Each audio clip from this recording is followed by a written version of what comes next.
Good morning, and on behalf of our organizing committee, I warmly welcome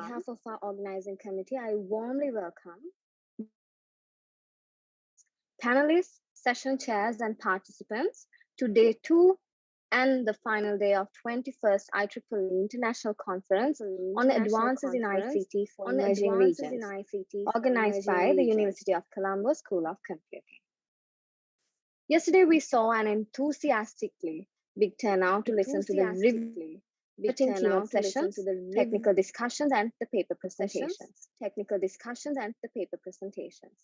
We hosted 3 keynote speeches showcasing speakers from all around the world, tackling a range of domains, and we had over 5 paper presentation sessions.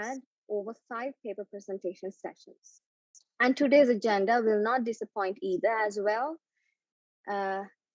as we have a similar lineup for today's engagements as well. We have Dr. Daniela Hedwig's keynote speech coming up in just a few moments, and later in the day, we'll hear Professor Anthony Holt speak.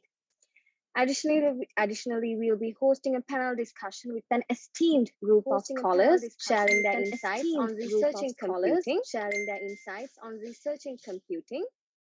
But that's not all. We have 6 paper and poster presentation sessions on machine learning, natural language processing, and applications of IT to look forward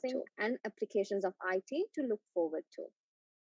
Now, with that, let's commence today's proceedings with Dr. Daniela Hedwig's keynote speech on elephants and algorithms, how computer science can revolutionize acoustic monitoring. To introduce Dr. Hedwig, she is a behavioral and conservation biologist, serving as a research associate at the K. Lisa Yang Center for Conservation Bioacoustics at the Cornell University of the United States of America. Her studies explore broadly on the functionalities of vocal communication systems of mammals and the socio-ecological drivers behind their evolution as the central scientific questions she asks. And with that, her focus is currently on African forest elephants and how their vocal communication enables them to maintain their social relationships within and between family groups, and also how environmental constraints hinder this ability of forest elephants. So let's all warmly welcome Dr. Daniela Hedwig to deliver what I believe would be a very time-appropriate keynote speech on passive acoustic monitoring. Over to you, Dr. Hedwig.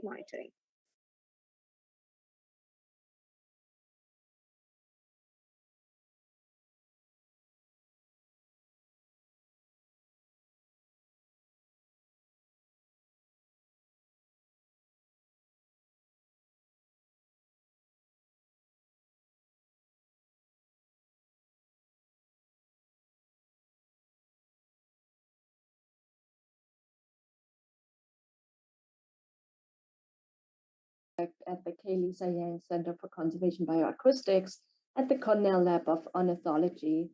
I thank you very much for inviting me to talk to you today about elephants and algorithms, how computer science can revolutionize acoustic monitoring for wildlife conservation.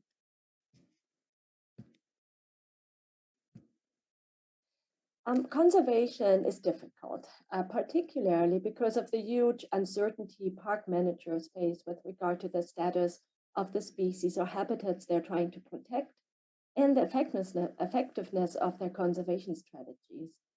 And monitoring serves to decrease these uncertainties, and various methods can be used, ranging from line transects to utilizing drones or even satellite surveillance. But a lot of these traditional methods are pretty labor and cost intensive. They are subject to considerable observer bias. They cover small areas and they can only be conducted infrequently. Acoustic monitoring is a method that can avoid many of these disadvantages of these more traditional methods. It is well established in marine systems, and it has become an emerging tool to monitor acoustically active terrestrial species as well. And the method itself is quite simple. You install an acoustic recording unit in the forest in our case, and you let it record the sounds of the rainforest. And then you process these sounds, for instance, with automated detector algorithms to find and count the sounds of your target species, but also of gunshots and chainsaws and other anthropogenic noises. Some of the advantages of acoustic monitoring are that it allows the simultaneous monitoring of populations and biodiversity, as well as human disturbance. It is non-invasive and subject to very little human bias. It is useful when direct observations are difficult, especially at remote sites or if you want to target for elusive species. And you can cover large areas of observations with only one acoustic recording unit. You can record at multiple sites simultaneously pretty easily. And you can accumulate long-term data very easily that you can then analyze with at a very detailed temporal resolution.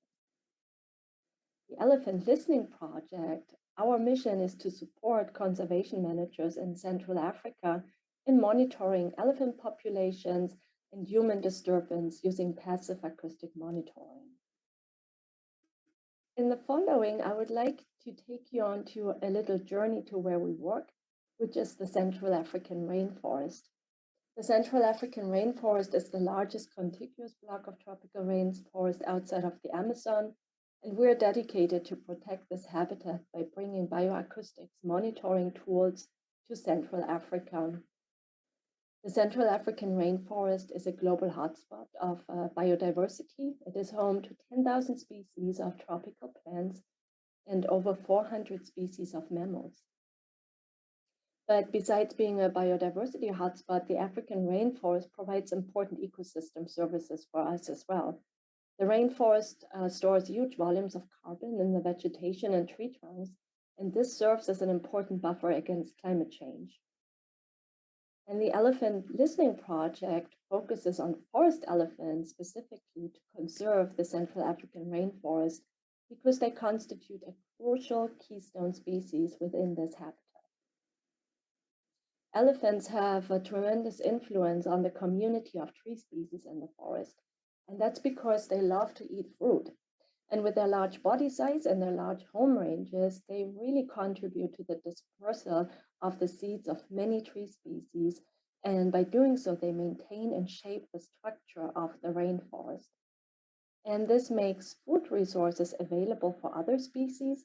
And importantly, it helps the rainforest to store carbon.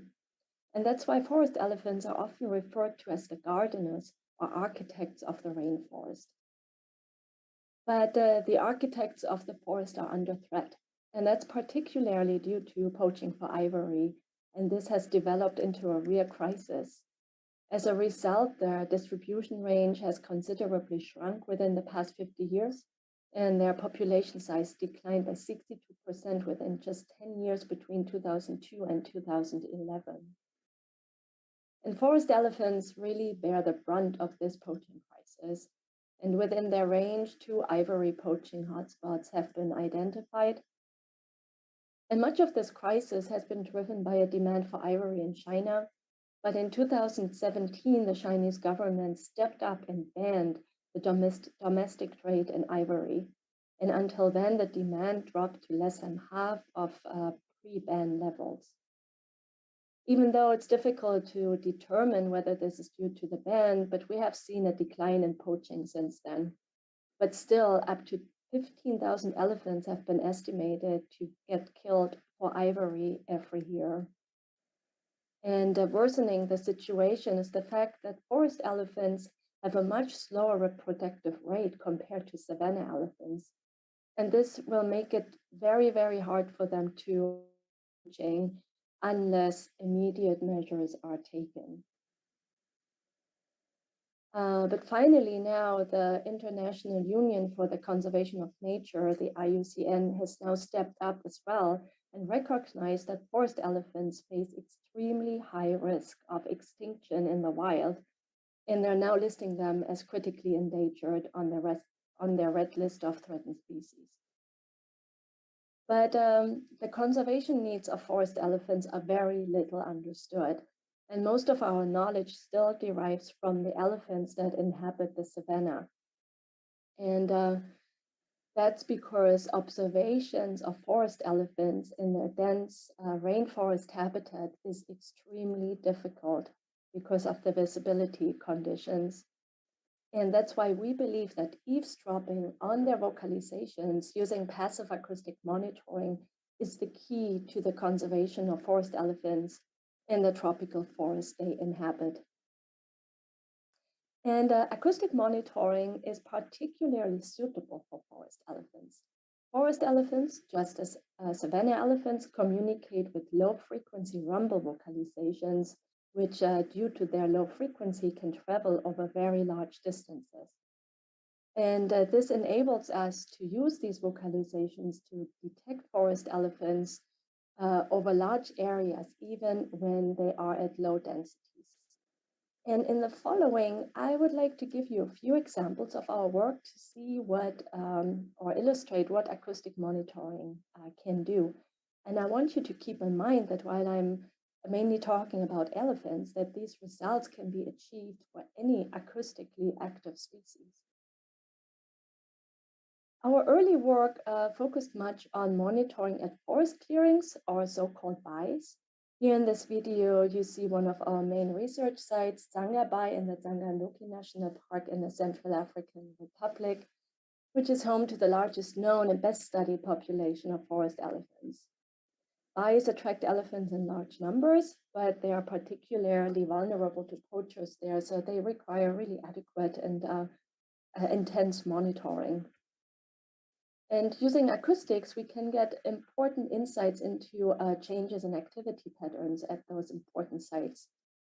Here in this plot, we've illustrated the average number of rumble vocalizations that recorded by day for each week of the year for 6 different forest clearings situated in Gabon. And this kind of data, we can find really interesting patterns emerge, and we can use these data to rank the sites in importance for elephant ecology and behavior. And we can also use these data to investigate changes in activity patterns and in elephant visitations at these sites. And we can also link these changes to logging or poaching activities in the area. But we can also look at diel activity patterns. Here in this plot, we see how the number of rumbles recorded hourly changes during a 24-hour period. And here in this plot at the forest site, we see that elephants are active pretty much equally throughout the 24 hours of the day. But this is very different from the patterns we observe at many forest clearings, where we can observe a pronounced shift towards nocturnal activity. And such a shift has been suggested in areas with high human disturbance. And we can use this as an indicator, for instance, for poaching pressure at a specific site. But over the last years, we have moved on to applying acoustic monitoring at a landscape scale. And in northern Congo, we maintain a landscape scale acoustic survey together with the Wildlife Conservation Society in and around Nuabalendoki National Park.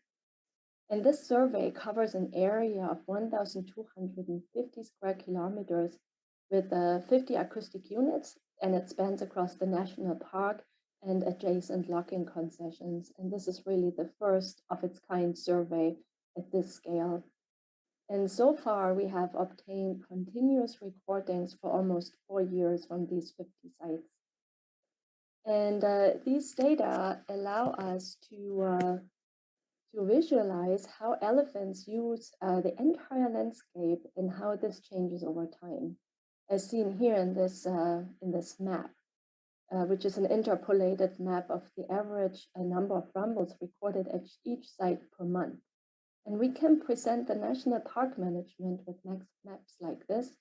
And we can also feed these data into statistical models to investigate now how elephants use their landscape in relation to season, habitat type and anthropogenic disturbance, for instance. But with acoustics, we're not only recording elephants, we're also recording the sounds of the poachers that are trying to kill the elephants for ivory. And with acoustics, we're now able to provide really unbiased information on where and when gun hunting took place every 4 months. And here in this map, we do not only see the average elephant activity, but also the number of gunshots recorded during the same time period.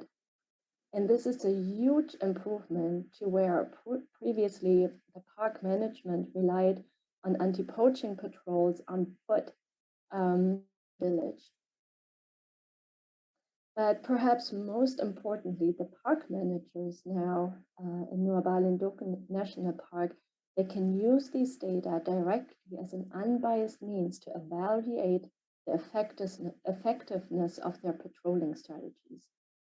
And here in this plot, we show the average number of gun events we detected per month in blue as the blue bars, as well as the kilometers walked by rangers or eco guards in the park during the same time period. And we can clearly see that when the patrol effort went up, that poaching went down. So this is really a huge advantage to what has been possible before. And acknowledging the value of acoustic monitoring, the National Park Management has now just taken over the acoustic monitoring program. And as a result, a lot of other conservation organizations across the region got really interested in implementing similar programs at their sites. And in order to facilitate the implementation of acoustic monitoring projects across the region, we have begun establishing a regional analysis and training center, or hub, together with the Wildlife Conservation Society. The WCS can offer a home for the center at the headquarters of Nuabalen-Doki National Park in northern Congo. And this center will really help us to overcome challenges that are associated with the lack of infrastructure and capacity at the different protected areas, which is, however, necessary to run acoustic monitoring projects. And this center will really bring us a step closer to making acoustic monitoring an effective and self-sustaining conservation tool in Central Africa. But in order to achieve this vision, we will need to overcome a few challenges, which I believe at the same time present amazing opportunities for building a bridge between computer science and conservation. For instance, a blessing and a curse at the same time is how rapidly we are able to accumulate huge amounts of data with acoustic monitoring. To give you an idea, in 4 years of recording at 15 sites in northern Congo, we have accumulated 1.3 million sound hours so far. And this is an incredible wealth of information. And remember, we are recording entire soundscapes, not just elephants. That means that this data set contains long-term data on any acoustically active species with really high temporal resolution. And but it really drives us to the edge of what we can manage. Our data is currently copied to external drives for analysis in the Congo, as well as to solid state drive. And then here at Cornell, we provide permanent storage locally, but then also backups on 2 offsite locations. But it, as I said, really drives us to the edge of what we can handle. And this is why we have recently moved all of our Congo data to the cloud. And Amazon Web Services Open Data Program is hosting our Congo data free of charge and is now openly available to anyone who is interested. And we're really absolutely thrilled about making these data openly available. But as you can imagine, in terms of data analysis, searching for the sounds of the species that you're interested in these huge amounts of sound data is literally like searching for a needle in the haystack, a massive haystack that is impossible to juggle for a human. And that's why our sound analysis really critically relies on the use of automated detector algorithms. And various detection strategies can be used depending on how variable or stereotyped the target sounds are. For instance, you can use a template detector. That's an algorithm that utilizes cross correlations between your sound recordings and examples of your target signals. You can also use algorithms that scan the sounds for changes in amplitude at specific frequencies that correspond to your target signal. Or you can have more complicated algorithms that search the sound for specific characteristics of your signal, which is what we use for the elephant rumble vocalizations. But these detector algorithms are not perfect. They make mistakes. So let's say you have a sound file of some length with a number of acoustic events that we want to find. That can be a call of a monkey, can be an elephant, can be a gunshot, could also be a rainstorm. And here in this illustration, the X presents the location of these sounds of interest. And then we run the detectors on these sounds, and some of these acoustic events will be tagged by the detectors, others will not, but the detector will also flag some sounds that we're not interested in. So we have our true positives, the tagged sounds events we're looking for, and then we also have our false positives. And of course, all detectors share these characteristics of performance. And we have two metrics that we use to describe the performance of our detector call, which is the proportion of true detection of the total number of target signals in the sound file.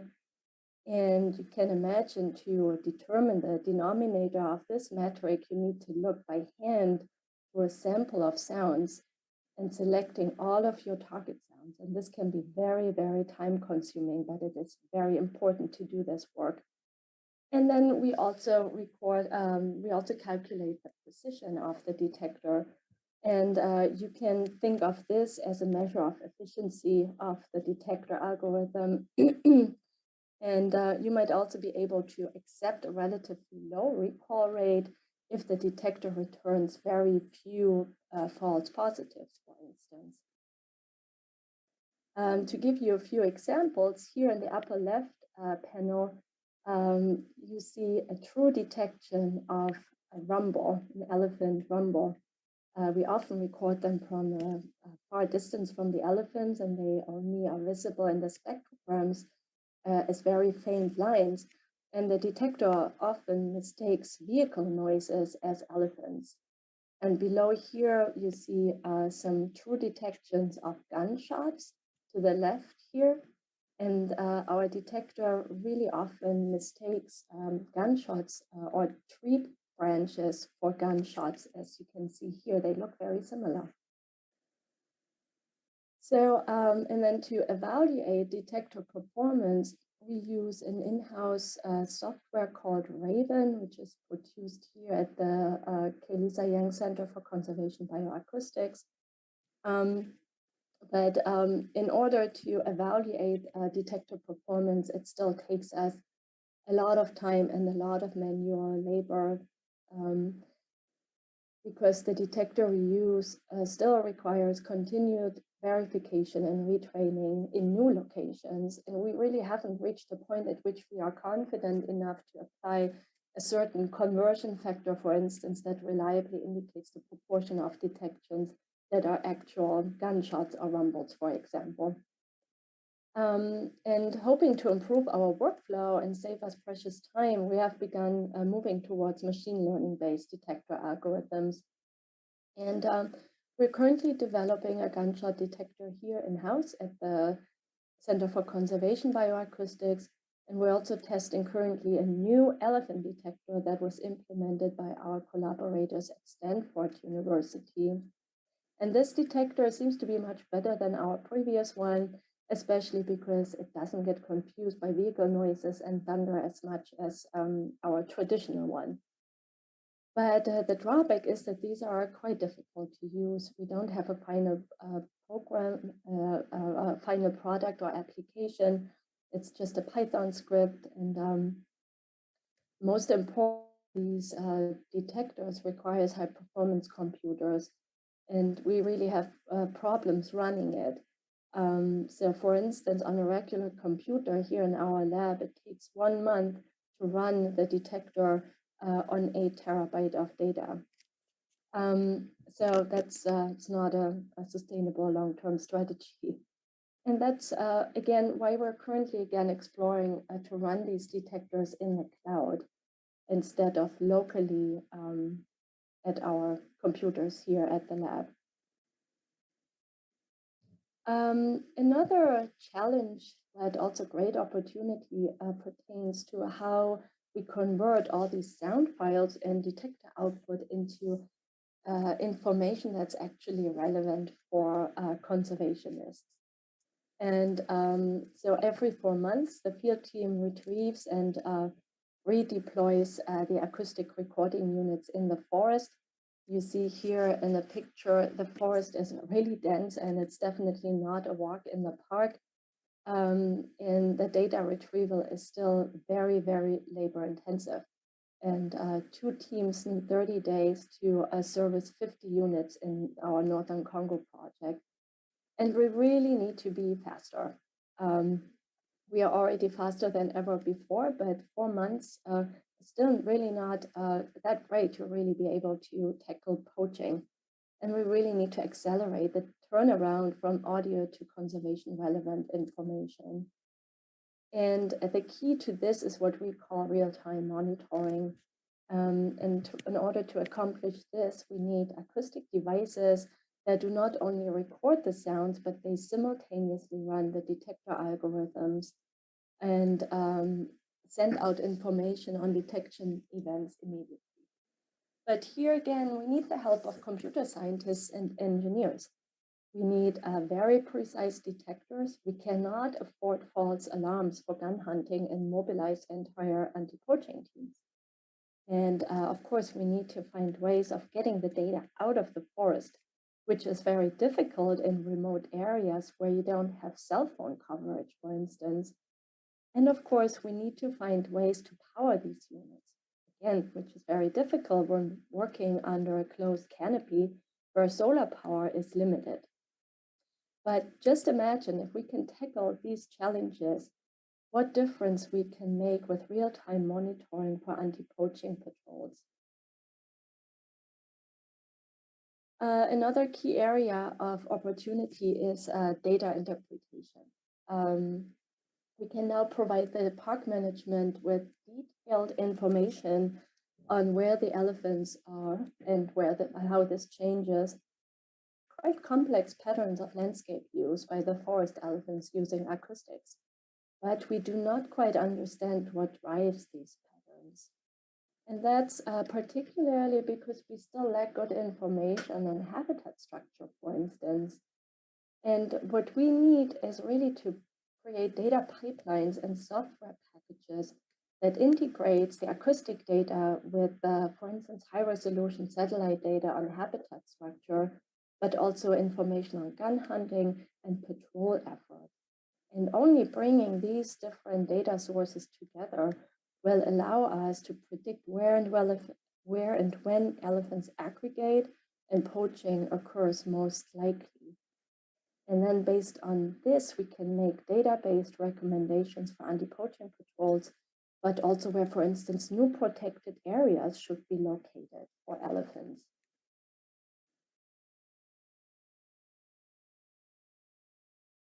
And lastly, another challenge of working in Central Africa is the climate conditions that really brings our equipment to the edge. Computers, especially high performance computers we need to run the detectors, are costly and they're very prone to break in the humid and hot conditions in Central Africa. And they're very hard to repair because spare parts are very hard to get by there. And again, Another chance that we see here is provided by cloud-based data processing. Instead of relying on local computers that are easily prone to break, we should move all our data analysis to the cloud. So acoustic monitoring, I believe, has really come a long way. We have moved on from these rather primitive recorders that you can see here that were very, very heavy and recorded only for a short period of time, to really highly efficient off-the-shelf available recording equipment. Now here, this year, we are using those really slick little Pelican cases that have microphones and recorders embedded that we can run for 8 months continuously.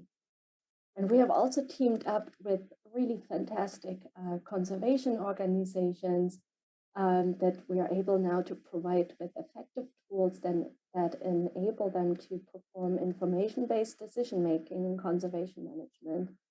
And we're also, in every project we conduct, we are focusing on capacity building, and we are building capacity in acoustic monitoring across the region. Here in the upper picture is our amazing team that runs the Northern Congo project for us on the site. This together really allows us to have a true impact in conservation. And our vision is that passive acoustic monitoring as an effective and self-sustaining conservation tool will take place in a network of sites, all of which utilize a central hub for training and analysis support, as we are currently establishing in Northern Congo together with the Wildlife Conservation Society. But we also envision that each monitoring site will have networks of acoustic sensors that are equipped to do real-time detections, which really then allows the local law enforcement and anti-poaching teams to catch poachers in the act, and that provides information to park managers to effectively adapt their management strategies. But to allow for reliable computational capacity and storage space, data analysis and storage within these centralized networks will be largely cloud-based. And the staff located at the analysis center will use cloud-based intuitive software packages that can run large-scale analysis that integrate, for instance, acoustics with the satellite data on habitat structure across all these sites. And this will allow us to not only monitor changes in population size in elephants and, of course, the many other acoustically active species, but also to evaluate current conservation strategies in each protected area. But it can also help us to make recommendations as to how to improve or adapt them on a local and, importantly, also on a regional scale.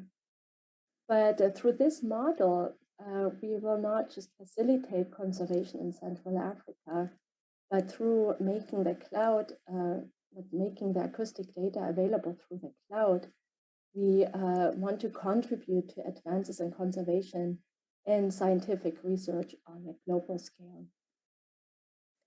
And to achieve this vision, we still have a little further to go. And with this talk, I want to invite you to join us onto this journey.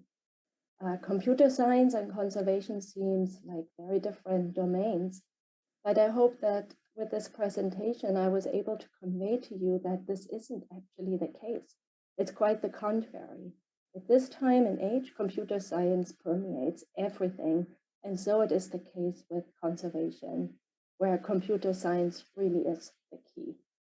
And I would like to thank you very, very much for your attention and for inviting me to talk to you today. And I would also like to all our supporters and collaborators here in the United States and abroad for their support. Thank you very much.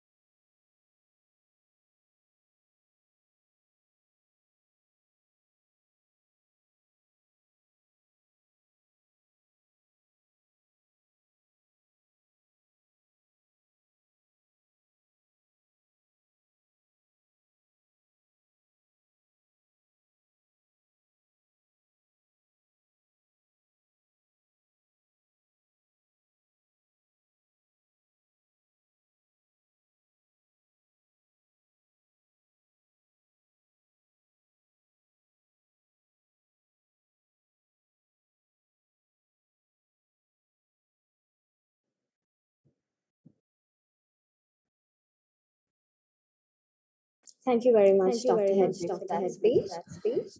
And the And floor is now flow open is to now have open to the have audience, the audience, participants have any participants have any questions for Dr. questions for Hedwig. Dr. Hedwig.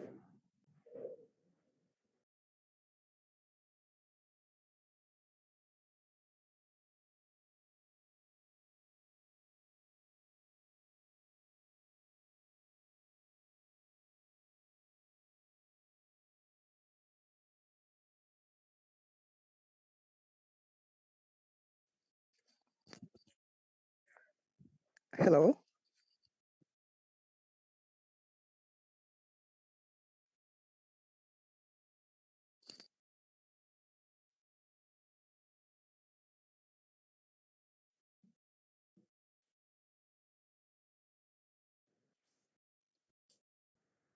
Yes, Sampal, we can hear you. You can go ahead with your question. Okay, thank you. Thank you, Dr. Hedwig. It's really nice speech. Actually, I was so excited to join this meeting, and uh, I'm really interested in this field just because Dr.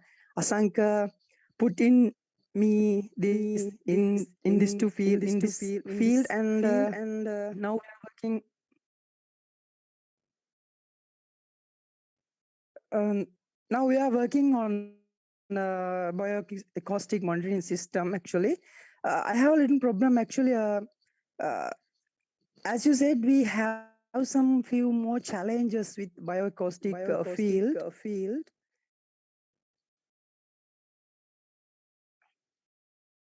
And what if we are focusing on the elephant vocalization that they have unique frequencies? What if we focus on those, and it will help us to find the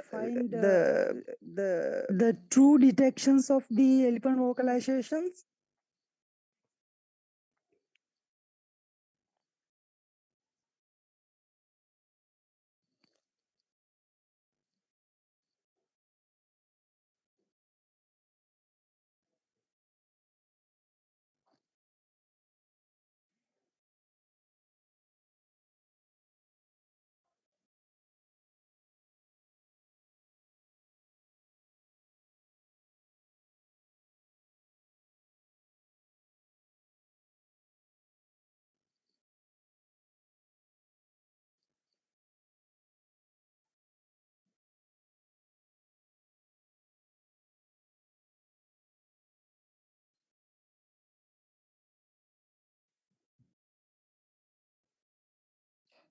Hello, sorry, I'm not sure I understand the question clearly. I'm getting a lot of feedback on my side. Clearly, I'm getting a lot of feedback on my side.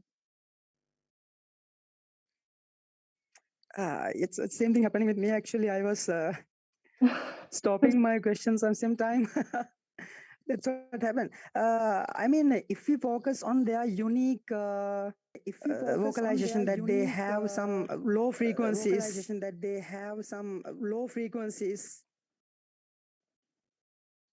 if we can detect those low frequencies instead of the high frequencies, do you believe that we can identify the true detections, true vocalizations, rather than false? Yeah, the rumble vocalizations that we are using for the acoustic monitoring are the calls that the elephants use most frequently. And due to their low frequency, they travel over very large distance, which makes them very suitable for acoustic monitoring because they travel so far. We can detect elephants over large areas, even when they are at relatively low densities. Does that answer your question? Yes, exactly. And then I have a another small question that you have mentioned over 15,000 elephants killed by year, and how long we have so far to take some actions. I mean, how long we have, it really depends on when, and we have already begun. I haven't done the maths and calculated when elephants would go extinct if we don't do anything, which I don't think is actually the case. Which I don't think many people that are working and fighting very hard, to stop the poaching and the habitat destruction. So I do need to be optimistic that this is something we can achieve. I do think that elephants in the long run probably will be largely restricted to protected areas. And then hoping in the future, those populations can expand outside of protected areas again, once it is safe. But in order to achieve that, I think for conservation, we really have to start working with multiple stakeholders, not just conservation organizations, and most importantly, logging concessions.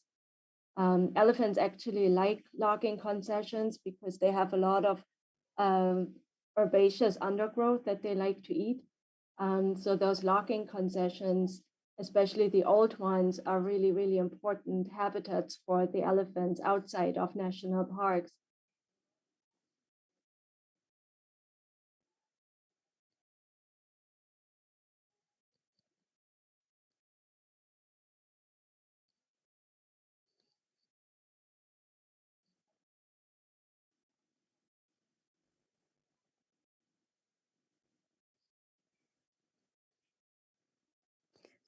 Okay, thank you so much.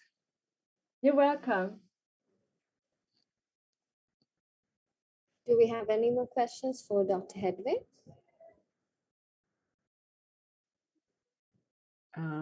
Thanks, Daniela, for the talk. Could you just tell us a little more about the equipment that you are using in the field, like what kind of hardware you are having in the field, and I mean, how expensive are they, and things like that? Of course. Hi, Asanka. Yeah, so we're using what is called a Swift recorder. That's a recorder that's built in here, in-house here at the K-Lisa Yang Center for Conservation and Bioacoustic. It's been developed here and manufactured here by my colleagues. You can have two versions of this recorder, one that's more suitable for temperate climates here.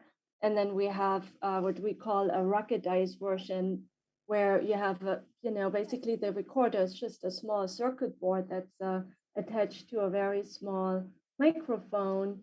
And both these components on top of some batteries are in a very small and sturdy and lightweight Pelican case. We run this recorder with two lantern batteries for at a sampling rate for 8 months now, so they can record really, really long time now. And we install these in the trees so that elephants and also poachers can't reach them. Then we leave them out there to record continuously. They cost about $300 in addition to the SD cards and batteries that you need to buy.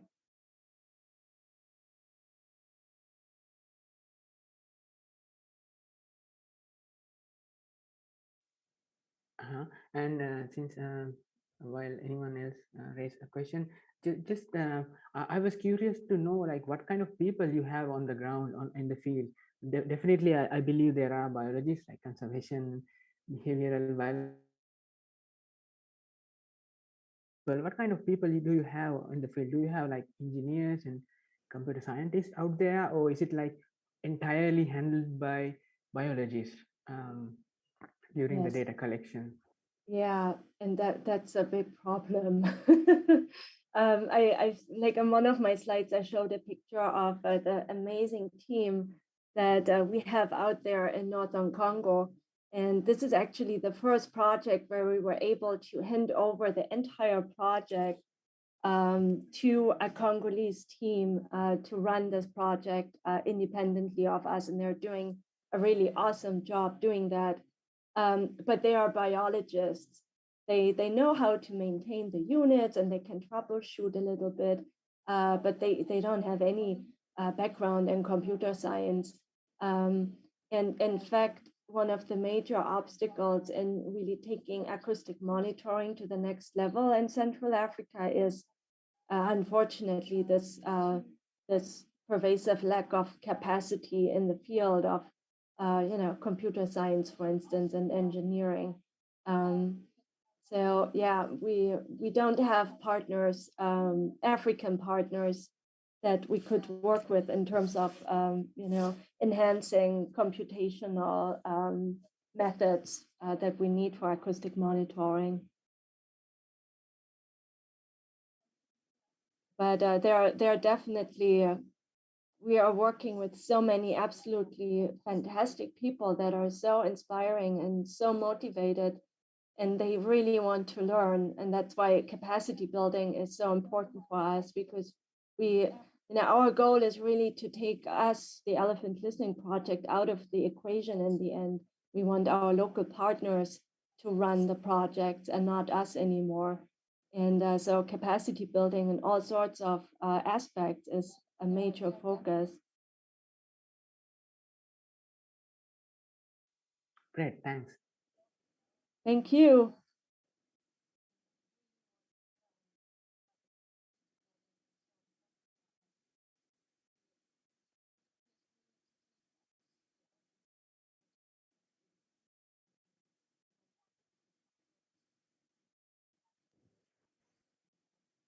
If the participants have any more questions, now is your chance.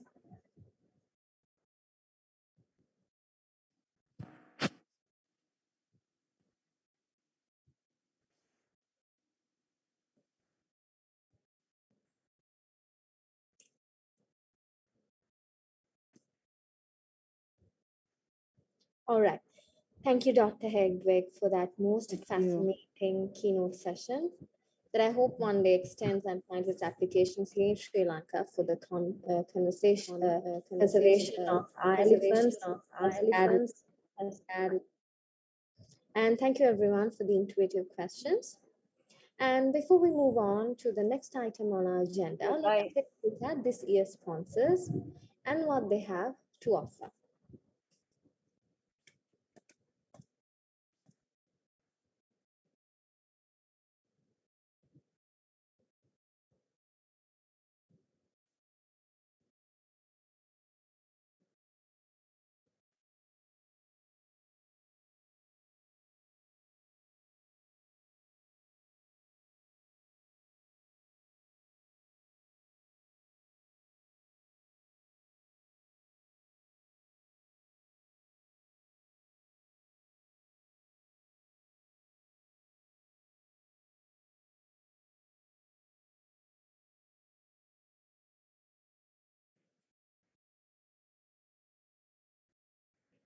We will now move on to some advertisements by our sponsors who have contributed immensely to the success of our conference today.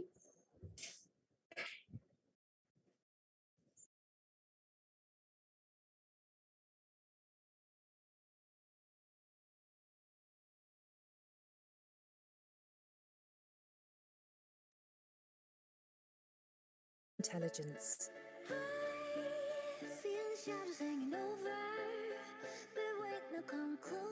Present only your best.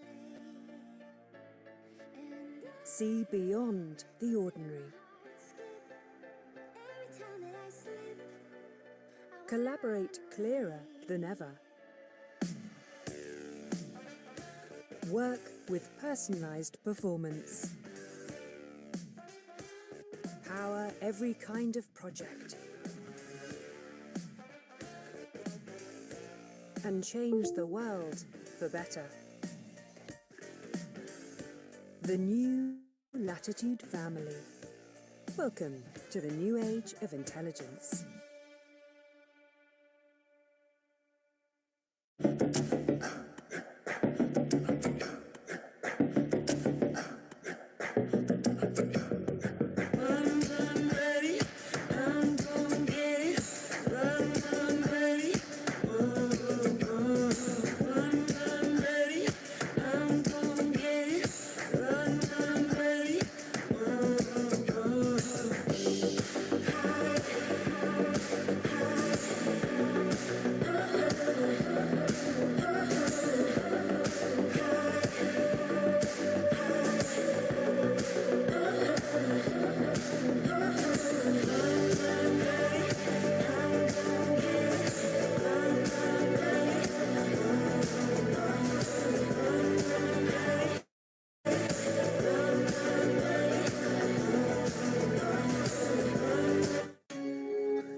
Open a Dell Precision mobile workstation, and a world of opportunity unfolds. Turn your thoughts into breakthroughs.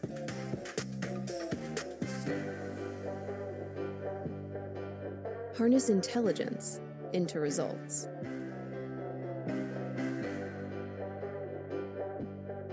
Expand your boundaries.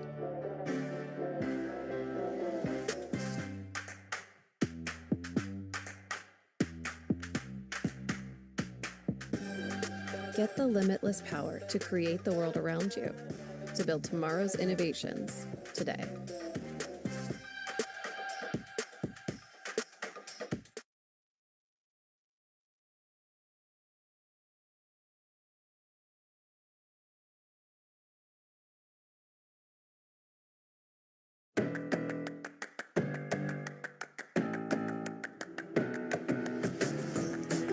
I researched every product on the market. I mean, pretty much anything there was for point of sale.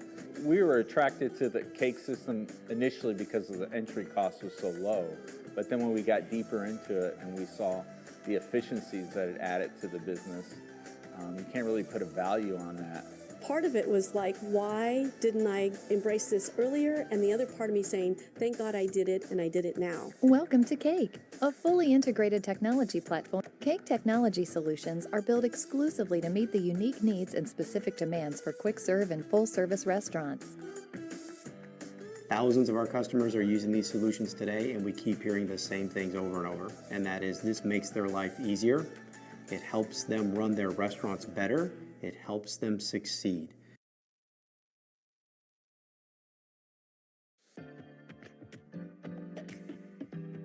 Mad Mobile is a company that is driven by a passion around mobile and enabling mobile transactions.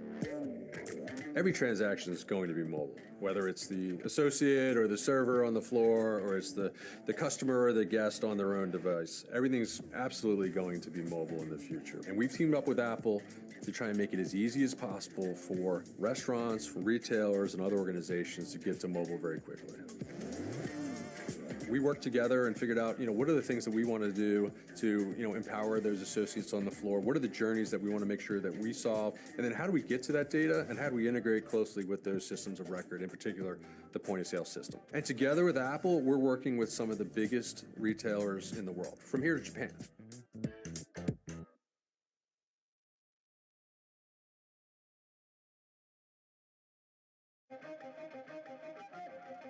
Welcome to the new age of intelligence.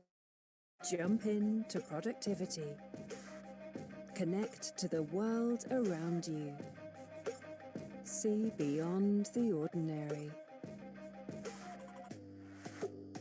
Step up your style.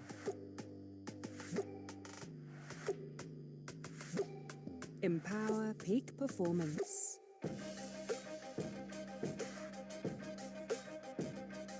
Transform every call. Welcome to the new age of intelligence.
is changing rapidly in front of our eyes.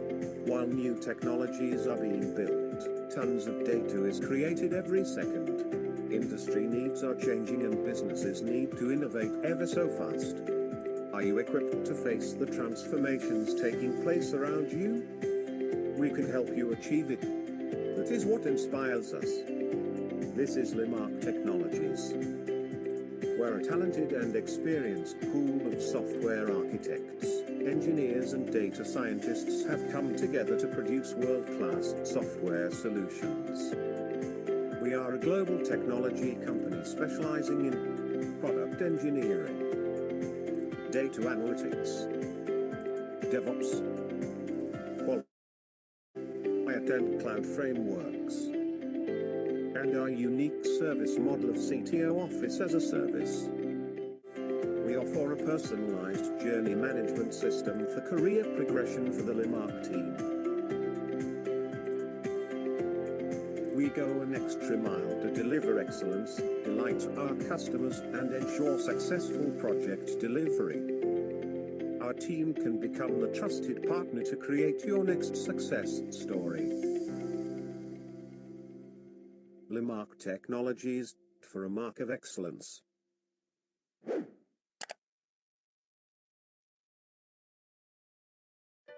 Welcome to the new age of intelligence.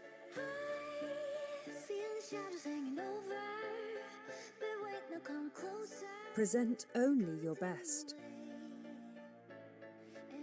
See beyond the ordinary. Collaborate clearer than ever. Work with personalized performance. Power every kind of project. And change the world for better. The new Latitude family. Welcome to the new age of intelligence.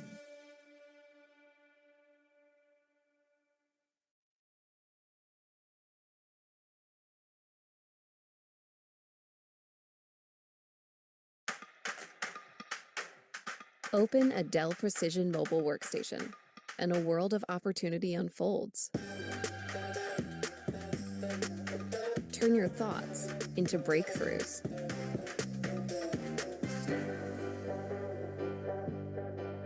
Harness intelligence into results.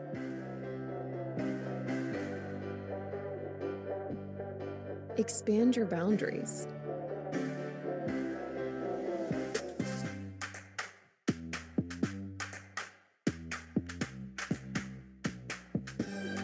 Get the limitless power to create the world around you, to build tomorrow's innovations today.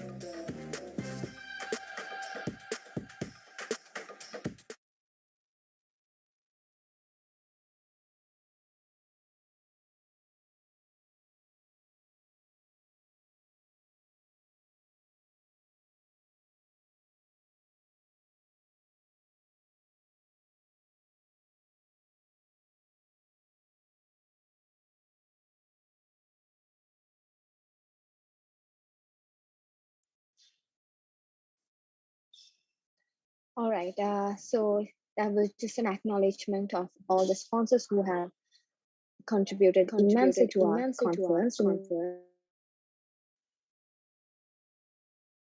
the past 2 days.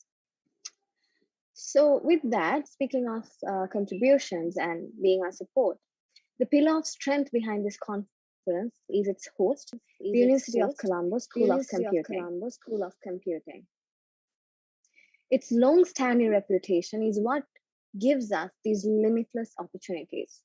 I, as once a student and now an employee of UCSC, cannot sufficiently put into words all that UCSC has offered me. And I know I'm not alone in saying that UCSC has been extremely generous in its considerable research contributions to the broad domain of ICT over the years. UCSC was first established in the year 2002 as Sri Lanka's first Center of Higher Learning in by late Vidyajyoti Professor V.K. Samranayake.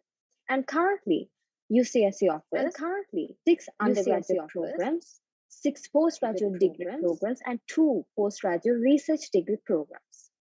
So let's take a look at the proud history and the journey from then to now of UCSC over the years.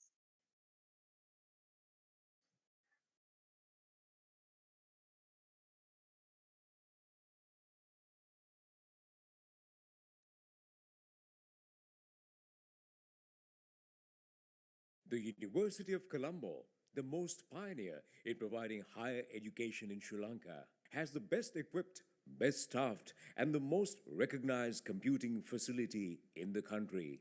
For the last 4 decades, the University of Colombo has taken giant strides to project a remarkable rectitude in catering computer education.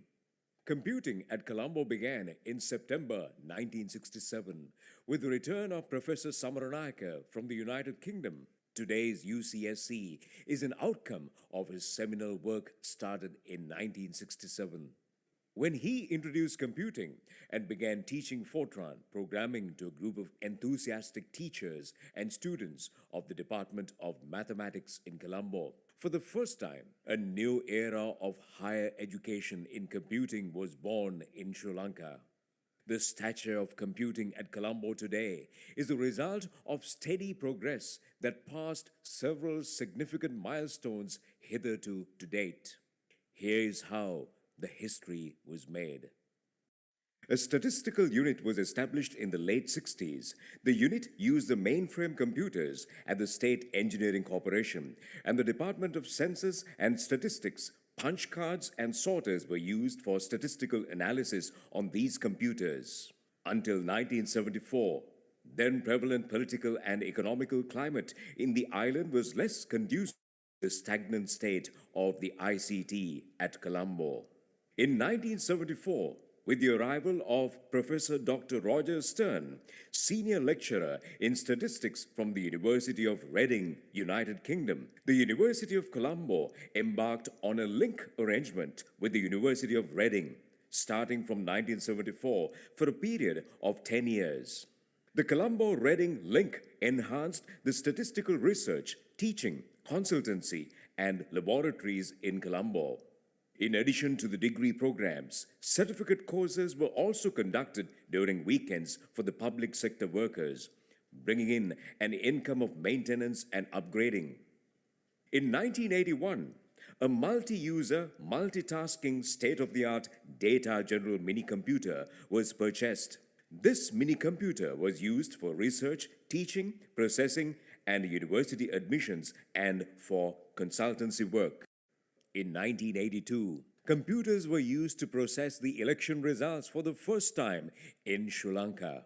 The results of the presidential election in 1982 were processed and released by the statistical unit of UC as graphic display for telecasting on Rupavahini. For this purpose, floppy disk drives for the BBC microcomputer were used in Colombo even before they were introduced to the UK market. Ever since, the processing and releasing of every national election results have been continuing with the assistance of the Institute of Computer Technology ICT, and later with the assistance of the University of Colombo School of Computing UCSC. The computer-assisted processing and releasing of results of national elections has continued with technological improvements at every stage. The results were provided over a secured network as graphic displays and as textual data to national and private television services and the World Wide Web through the website of the Department of Elections. Online graphic displays for the telecasting of cricket matches, SARC games, and SARC quiz were also provided by the University of Colombo. The review's report of 1983 March 11th stated, "Alone amongst the Sri Lankan universities, the University of Colombo can claim to be equipped with modern computing facilities. These have, as I understand, been financed by commercial initiatives within the Applied Statistics Unit. Great credit belongs to the staff who have pushed these developments through." as highlighted by the National Computer Policy for Sri Lanka, by the Special Working Committee of Natural Resources, Energy and Science Authority of Sri Lanka, NARESA. In 1983, the University of Colombo realized an important aspect of its computer center's extension computer literacy program in schools. In early 1983, the Ministry of Education introduced computer-assisted education as a pilot project to 3 schools. The University of Colombo immensely helped the ministry in launching its computer education program through teacher training. In 1983, the Overseas Development Assistance or ODA program of the UK granted 10,000 British pounds in addition to the 3,000 British pounds in 1982, along with a UGC grant to establish a networked laboratory of 30 BBC microcomputers. These grants were also used to purchase several standalone BBC microcomputers, Amiga, Acorn, Wang PC, a K-Pro 2, and Tandy RadioShack TRS-80 Model 3 computers with disk drives, second processors, and other peripherals and software. By then, there were 3 microcomputer labs of BBC microcomputers at the Colombo University. The IBM PC and Wang PC computers were in heavy demand. The Department of Statistics and Computer Science, DSCS, was established in 1985 and to cover the undergraduate courses and the relevant staff from the parent mathematics department. DSCS immediately set above the upgrading of existing postgraduate diploma in computer applications into MSc in computer science with the United Nations Development Program UNDP, administered by the United Nations Educational, Scientific and Cultural Organization UNESCO. Equipment, staff training, and a link with the Computer Science Department of the University of Wales in Cardiff were funded under this project. This was considered one of the most successful development projects funded by the UNDP. The project enabled computer professionals to obtain formal training in computer science for the first time in Sri Lanka.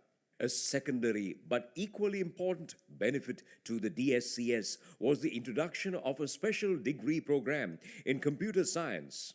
The first batch graduated in 1992, and all the graduates were immediately employed with decent remuneration.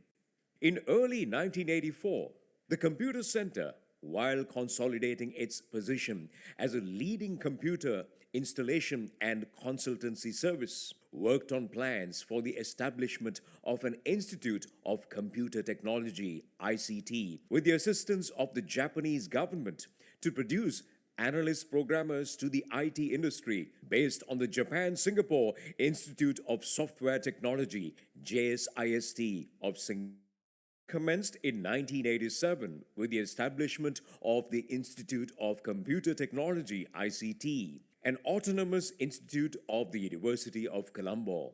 The ICT was provided with the largest mainframe computer system in the country at that time, with other peripherals and staff training under project-type technical cooperation. Services Center, or CSC, was established in 1990 under the management of the ICT and undertook all extension courses, consultancy, and other external activities. The CSC utilized the resources of both the ICT and the DSCS. The income generated by the CSC ensured the sustainability of the ICT and the DSCS, and also helped in retaining the qualified staff. The Japan International Cooperation Agency, JICA, which administered the project, recognized its success and entrusted the ICT to conduct a third country training program, TCTP, in structured systems analysis and design methodologies in 1993. The TCTP was offered for 5 consecutive years, providing training annually for 15 students from the Asia-Pacific region and 5 from Sri Lanka. The successful completion of the program in 1997 was followed by a second assignment to conduct a third country training program in information systems engineering for the next 5 years from 1998 to 2002.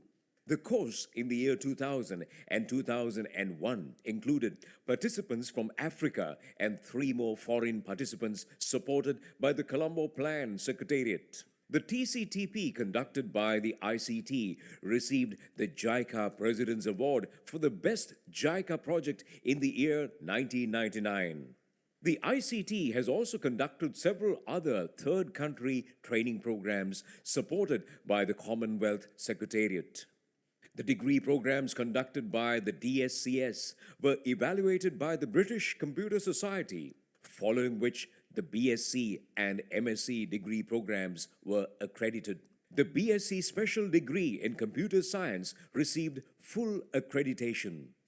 The University of Colombo has been actively engaged in the development of Sinhala and Tamil interfaces for personal computers in application areas such as word processing, database management systems, optical character recognition, language translation, and language dictionary, a research area nobody has hitherto undertaken in Sri Lanka. One of the other major roles played by the ICT of the University of Colombo was to coordinate research and recommend the draft Sinhala code for ISO, International Standards Organization, to be included in Unicode.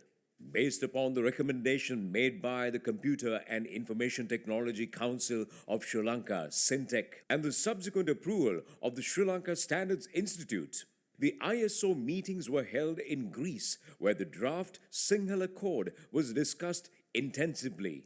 After a few ad hoc committee meetings with national and international delegates, the repertoire, names, and arrangements for the Sinhala script based on the Sri Lankan proposal were accepted with a slight modification, and the Sinhala code chart was included in Unicode version 3.0 in the year 2000.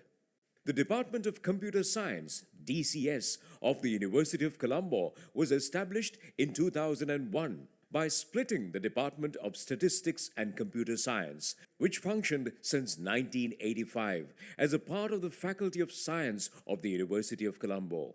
While the DCS was responsible for undergraduate and postgraduate training in computer science, the Department of Statistics was responsible for statistical education for both undergraduates and postgraduates.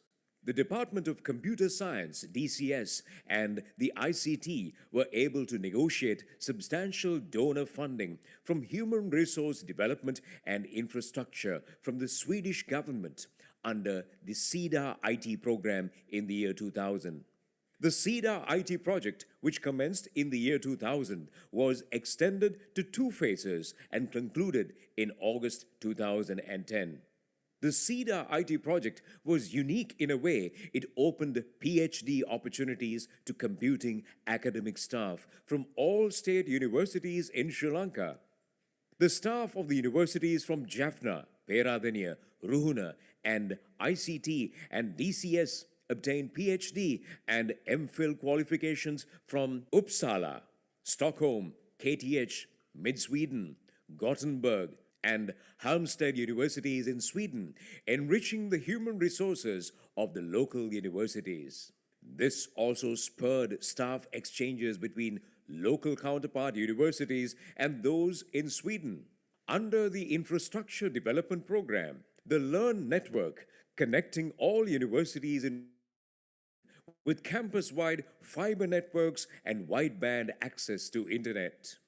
In all this, ICT and DCS played a key role in coordinating all activities and providing the necessary technical support. In September 2002, the Institute of Computer Technology and the Department of Computer Science of the Faculty of Science merged to form the University of Colombo School of Computing, or UCSC, as a center of higher learning affiliated to the University of Colombo, with a fair amount of financial and administrative autonomy. At present, The UCSC has 3 academic departments and 6 centers. It is now enjoying the status of being the leading center for higher education in computing in the country. This merger by now helped to bring together over 60 academic staff consisted of 3 professors, 25 senior lecturers, and 26 lecturers, among whom are 24 PhD holders, making a total of 54. The expertise of the staff covers a wide range of interests in computer science and IT. The building complex is fully wired for internet access and houses an impressive collection of the state-of-the-art equipment, regularly updated due to the rapidly changing nature of technology. As the traditional university system could not cater for the rapid demand, in early 2000, an external degree program leading to a certificate in the first year, a diploma in the second year, and a bachelor's degree in information technology, BIT, in the third year was initiated. The course curriculum was prepared by the ICT and DSCS staff with the support of the IT industry.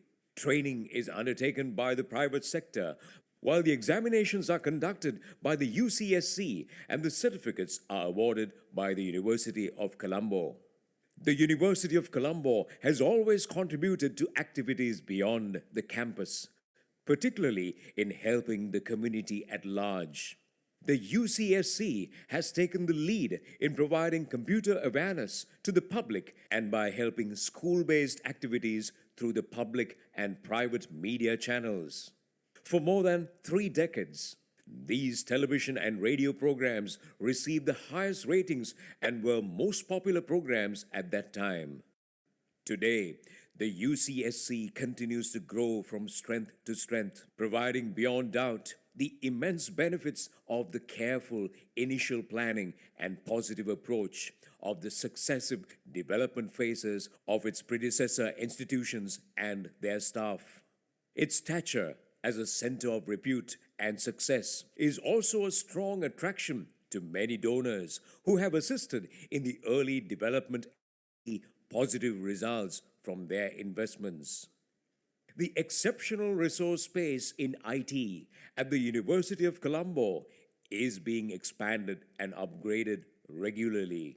New developments are being monitored and research and development work is in progress. The synergy of UCSC has provided Sri Lanka with a facility it can be proud of. These facilities would improve by leaps and bounds, thus helping Sri Lanka to be a leader in the world IT community. With the demise of its founding director and mentor, Professor V.K. Samaranayaka in 2007, an era came to an end. However, his prudent thinking and visionary wisdom of the ICT education for the nation has carved his name in the history of our nation as the father of ICT in Sri Lanka. His far-reaching composure of work in the true spirit of the national information technology landscape is inspirational to today's UCSC and ICT in Sri Lanka in general. For the next generations, successive ICT institutions and their staff at Colombo shall be determined to continue their groundbreaking activities beyond 50 years of hard work with pride and eagerness for the nation.